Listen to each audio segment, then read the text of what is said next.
In this video, we will take a look at how you can use Crosser to transfer your machine data into a Delta table in Databricks.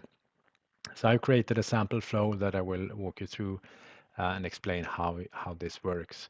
So for this example, I've used an OPC subscriber module as our input, and it will produce a stream of data from any number of sensor tags that we want to transfer up to Databricks. This is just an example. The same concept will work with any type of streaming data source that you might have. So you can easily replace the OPC input with something else and use the same setup for another data source.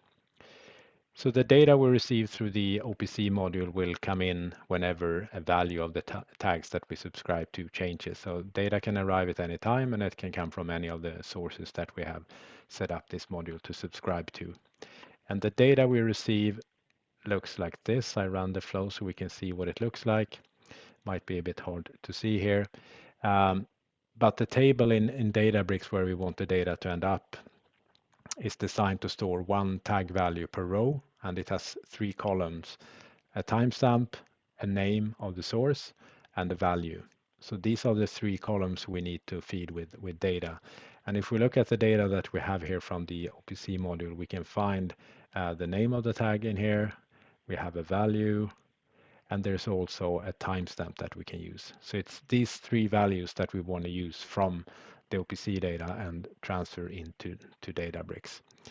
So in the next module, we will select these 3 values. So this is a property mapper module, which I've set up to pick out these 3 values, the value, the name, and the source timestamp. But now the column in Databricks is actually called timestamp, so I'm changing the name of that value as well into timestamp. I've unchecked the key property setting, which means that we discard all other values that we haven't explicitly mapped. So the output of this module will be an object called data, which has 3 values that matches the column names in the Databricks table. So at this step, after the select data module, we still have a stream of data coming from the source. Could be any number of tags that we get here, but it's a stream of data. But to upload data into Databricks, we need to upload files. So we need to convert this stream of data into files that we can then upload into Databricks. And the first step in doing that is to create batches of data that we then can convert into files. And here I'm using the array join module to create batches. With this module, you can collect data either over a specific time period or collect a certain number of events or tags or measurements in this case, depending on how you configure the module.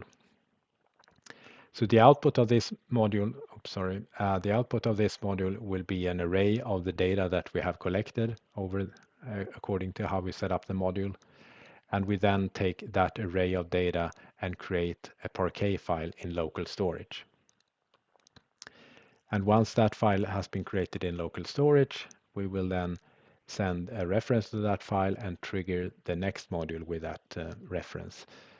So whenever a new file is available, we get an output from this module that triggers the next module, which is the module we use to upload this local file into a staging area where the Databricks system can pick it up. And in this case, I've used an AWS S3 bucket as the staging area.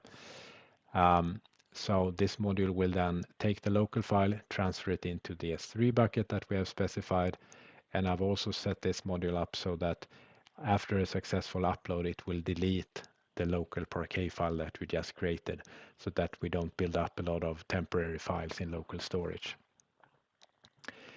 When the file has been successfully uploaded into the S3 bucket, we then trigger the last step, which is the Databricks module. So this module will then receive a reference to the file in S3 and use that to transfer it into the Delta table in Databricks.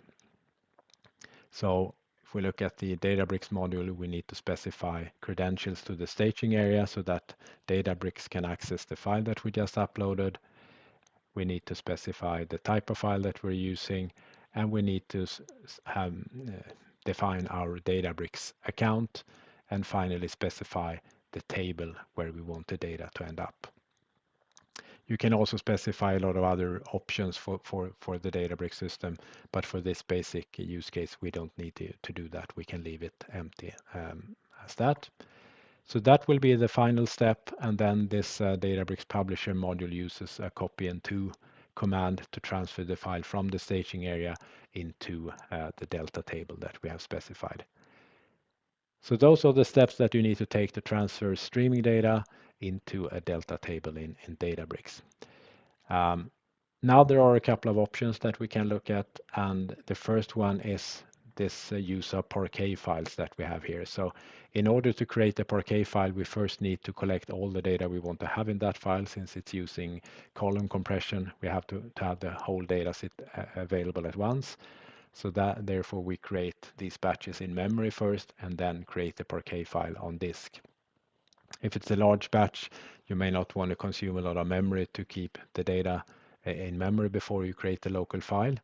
So another option would be to instead use a CSV file. So then we could use CSV. We could use the CSV Stream Writer module and replace these two modules with a CSV Stream Writer module. Since with the CSV file we can append data on disk, so we don't need to collect data in memory first. We can just append it on disk. So we replace these two modules with the CSV Stream Writer. Otherwise, the flow is the same. So we use less memory for doing this. The disadvantage with this mode is that CSV files consume more space. There is no compression of those files. So the files will be larger than if you use the Parquet files, but otherwise the flow works the same. So this is one option that you can decide to use. Another option is the use of staging area. Now I've used an S3 bucket in AWS, which is perfect if your Databricks system is running in AWS, but if you have Databricks running in Azure, this is probably not what you want to do. So then we could instead use the, I cannot spell, the Azure Data Lake Writer, so that we use Azure for the staging area as well. So then we just replace the S3 module with the Data Lake Writer module. Otherwise, the flow works exactly the same. So it's easy to work with both environments depending on where you have your Databricks system running. So this is how you can set up a Databricks or a transfer of local machine data into Databricks using Crosser.